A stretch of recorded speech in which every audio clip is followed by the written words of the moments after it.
आज हम कक्षा 11 में विभिन्न प्रकार के संघों के बारे में पढ़ेंगे। प्राणी जगत के अंतर्गत सबसे पहले संघ पॉरीफेरा के बारे में समझेंगे। संघ पॉरीफेरा के सदस्यों को सामान्यतः स्पंज कहते हैं। हमारे द्वारा प्रयोग की जाने वाली स्पंज वास्तव में पॉरीफेरा संघ के सदस्यों के कंकाल ही होते हैं, लेकिन कुछ स्पंज रबर, नायलॉन आदि पदार्थों से भी बनाए जाते हैं जो कि नकली स्पंज होते हैं।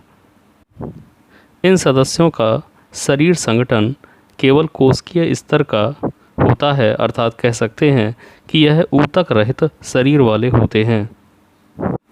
स्पंजों की लगभग 10,000 जातियां ज्ञात की जा चुकी हैं। 1825 में रॉबर्ट ग्रांट ने पॉरीफेरा की स्थापना की। इस संघ में सभी स्पंजों को रखा गया। अब समझेंगे स्पंजों के सामान्य लक्षण। सभी स्पंजें समुद्री जल में या सामान्य जल में पाई जाती हैं। इनके अधिकांश सदस्य पत्थरों, चट्टानों, लकड़ी के टुकड़ों आदि से चिपके हुए दिखाई देते हैं। स्पंजों का शरीर नलिकाकार, वृत्ताकार, गोलाकार, कीपनुमा, प्यालेनुमा या अनियमित आकार का हो सकता है। ये या तो सफ़ेद रंग की होंगी या फिर विभिन्न रंगों की हो सकती हैं। स्पंजों का शरीर संगठन कोशिकीय स्तर का होता है, अर्थात इनमें ऊतकों का अभाव होता है। शरीर की कोशिकाओं में कार्यों का बंटवारा होता है, जिसे श्रम विभाजन कहते हैं। इनके शरीर में एक विशेष प्रकार का नाल तंत्र होता है, जिसे हम कैनाल सिस्टम के नाम से भी जानते हैं। इस तंत्र के माध्यम से ही वाटर इनकी बॉडी के अंदर प्रवेश करता है और ऑस्कुलम के द्वारा शरीर से बाहर निकलता रहता है। इनके संपूर्ण शरीर में असंख्य छिद्र होते हैं, जिन्हें ऑस्टिया कहते हैं, और ऊपर की ओर एक बड़ा छिद्र होता है जिसे ऑस्कुलम कहा जाता है। शरीर के अंदर एक गुहा होती है। इस गुहा को स्पंजोसील गुहा कहते हैं। बाहरी जल जब ऑस्टिया छिद्रों से शरीर के अंदर प्रवेश करता है तो उस जल के साथ पहुँचे भोजन के कण कोशिकाओं द्वारा ग्रहण कर लिए जाते हैं। इसके अलावा ऑक्सीजन भी कोशिकाओं को मिल जाती है। स्पंज द्विस्तरीय होते हैं, अर्थात ये डिप्लोब्लास्टिक हैं। इनमें बाहर की ओर पेनाकोसाइट तथा अंदर की ओर क्वाइनोसाइट या कीप कोशिकाओं का स्तर पाया जाता है। दोनों स्तरों के बीच जेलीनुमा पदार्थ मीज़ेनकाइम भरा होता है, जिसमें अमीबोसाइट कोशिकाएं होती हैं।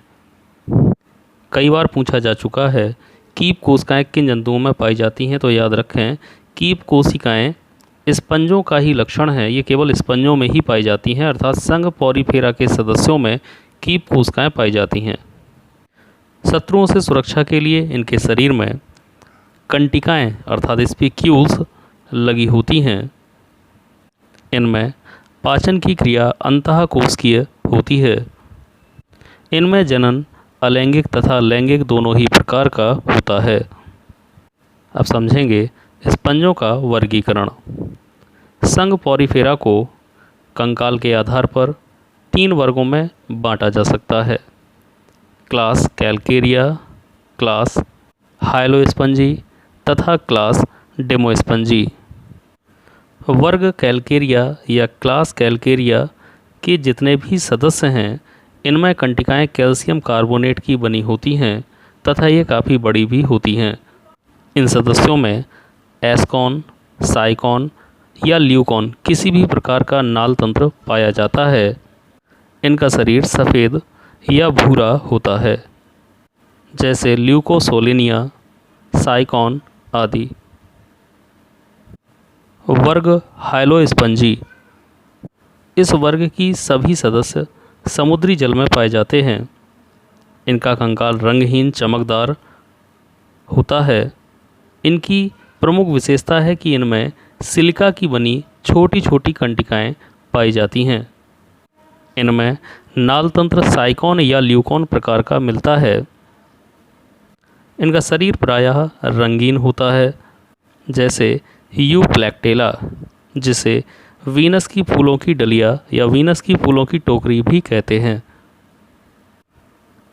वर्ग डेमोस्पंजी।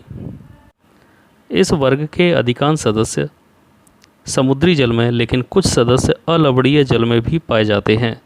ये बड़े आकार के और असममित स्पंज हैं। इनमें प्रायः कंकाल नहीं होता है, लेकिन इनके कुछ सदस्यों में गंधक युक्त प्रोटीन के बने स्पंजिन धागे या तंतुओं का कंकाल होता है।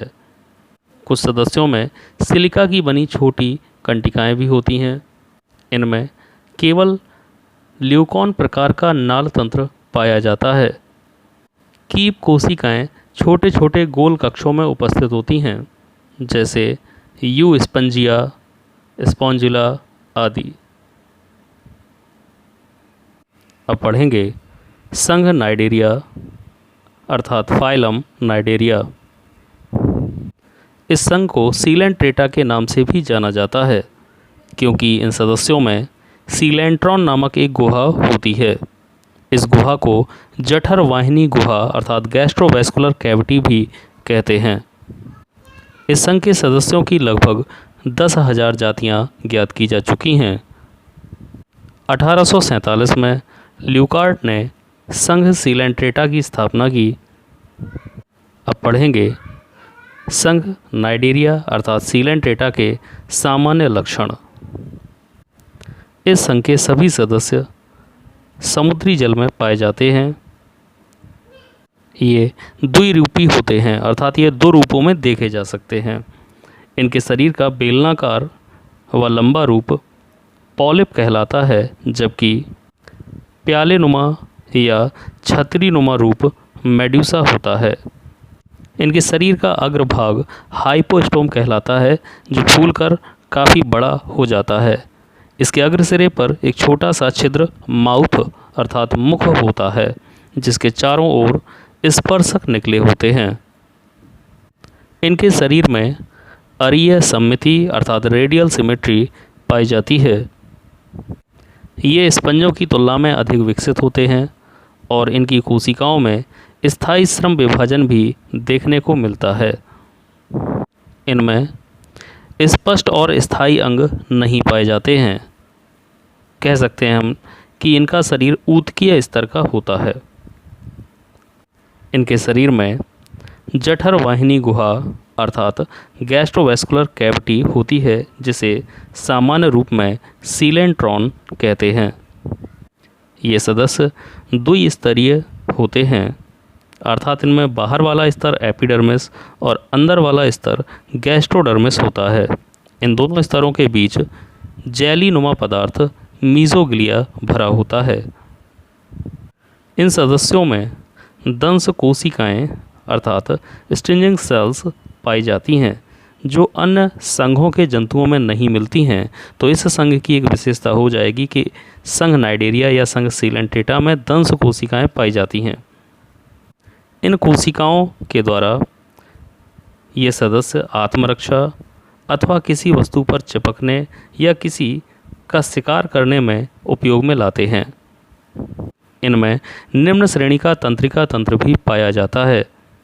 इन सदस्यों में जनन अलैंगिक या लैंगिक दोनों प्रकार का मिल सकता है। अब पढ़ेंगे संघ नाइडेरिया या सीलेंट्रेटा का वर्गीकरण। संघ नाइडेरिया को 3 वर्गों में बांटा गया है: वर्ग हाइड्रोजोआ, वर्ग स्काइफोजोआ तथा वर्ग एंथोजोआ। तो सबसे पहले क्लास हाइड्रोजोआ या वर्ग हाइड्रोजोआ। इस वर्ग के अधिकांश सदस्य समुद्री जल में और कुछ सदस्य अलवणीय जल में पाए जाते हैं। इस वर्ग के सदस्यों में पॉलिप तथा मेड्यूसा अवस्थाओं में पीढ़ी एकांतरण देखने को मिलता है। ये मीजोग्लिया में कोशिकाहीन स्तर वाले होते हैं। इनमें गैस्ट्रोडर्मिस स्तर में दंश कोशिकाएं नहीं पाई जाती हैं, जैसे हाइड्रा, ओबिलिया, फाइसेलिया आदि। फाइसेलिया को पुर्तगाली युद्धपोत के नाम से भी जानते हैं। कई बार पूछा भी गया है, पोर्चुगीज मैन ऑफ वार अर्थात पुर्तगाली युद्धपोत किस संघ का सदस्य है? तो आप लोग याद रखें, संघ नाइडेरिया। ये फाइसेलिया का ही दूसरा नाम है। अब है वर्ग स्काइफोजोआ। इसके सभी सदस्य समुद्री जल में पाए जाते हैं। इनमें मेडुसा अवस्था तो पूर्ण विकसित होती है, किंतु पॉलिप अवस्था या तो अनुपस्थित होती है या अविकसित होती है। इनका पूरा शरीर जेली के समान दिखाई देता है, इसलिए इन सदस्यों को जेलीफिश भी कहते हैं। इनके शरीर में एपिडर्मिस व गैस्ट्रोडर्मिस दोनों ही स्तरों में दंश कोशिकाएं पाई जाती हैं, जैसे ऑरिलिया। अब पढ़ेंगे क्लास एंथोजोआ। इस वर्ग के सदस्य समुद्री जल में पाए जाते हैं। इनमें केवल पॉलिप रूप देखने को मिलता है, जबकि मेडुसा रूप अनुपस्थित होता है। दंश कोशिकाएं एपिडर्मिस व गैस्ट्रोडर्मिस दोनों में ही मिल जाती हैं।